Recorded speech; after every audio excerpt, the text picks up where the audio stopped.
Okay, so hi everyone. So I'm here to illustrate how we conduct the test of three or more groups of data, comparing three or more groups of data using the Jamovi. So this is just a sample data. Um, Sample data lang to wherein we have here the trial, tapos concentration. Let's say we have three concentrations in our experiment. And then ang parameter or ang variable na i-measure natin is height. Okay, so if you look at the data, nasa first column natin yung trial. So three trials per concentration, B is your concentration, C is the height. And then later na lang yung D saka E. Okay, so how do we, for example, our objective is to determine may significant differences ba dun sa height among the three concentrations, or we want to know among these three concentrations, ano yung nagbibigay ng best result in terms of height. Okay, so naka-open yung Excel natin. So i-open natin yung Jamovi. Ayan. And then we import or open natin yung data. So yun sa upper left na tatlong lines, we click that one and then we click open. Tapos browse. Hanapin natin yung data kung saan nakasave yun data na gagamitin natin. So for this particular data, I save it in the folder of the group of Gmail. Ayan.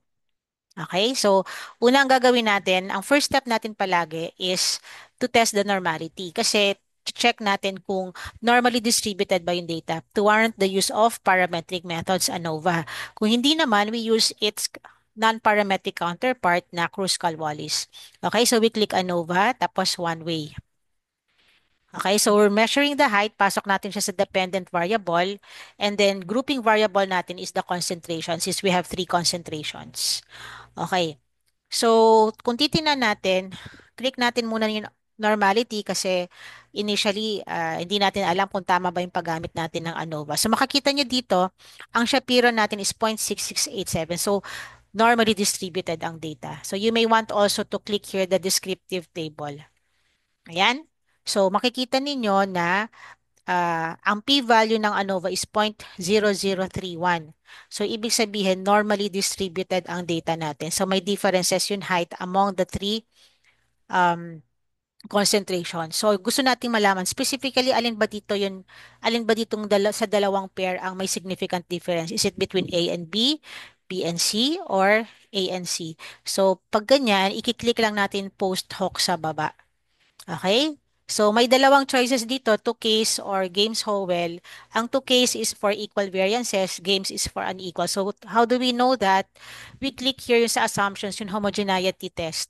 So, pag ang lumabas sa homogeneity test, pag ang p-value mas mataas sa 0.05, ibig sabihin, equal yung variances natin. So, we click to case. Okay? So, dyan natin malalaman kung may significant differences between pair.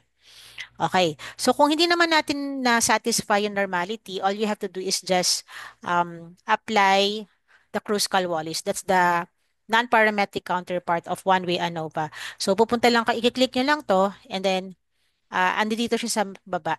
One-way ANOVA Kruskal-Wallis. And then the process is just the same. Okay? Ipapasok ninyo yung height dito sa dependent, tapos yung concentration nyo dito sa grouping variable.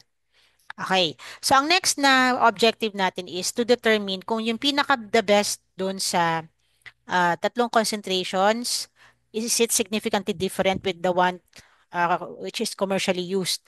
Okay. So, pupunta lang tayo sa t-test.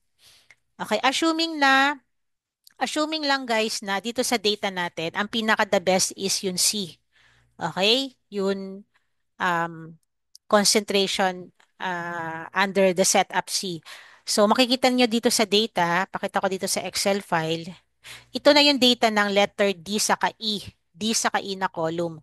Ilalagay ko dyan yung concentration na pinaka the best, tapos yung control or the commercial. Tapos sa last column is yung column E is yung corresponding height nila. Okay, so again, we follow the rule na pag normally distributed, we use the t-test. Okay? We use the t-test. Tapos, pag hindi naman, we use the Mann-Whitney. Ay, sorry. Hindi pala to. Okay? So, nandito sa pinalas. Height.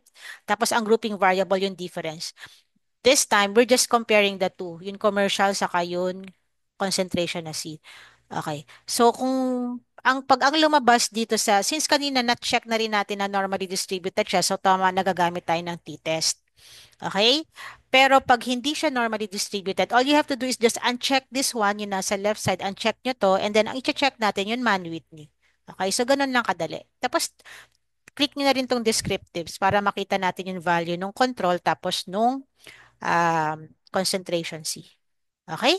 So that's it. So wag niyo lang kalimutan na sa pag-decide natin if it's if it is has significant difference or not, ang p-value natin should be less than 0.05. That's the level of significance or alpha.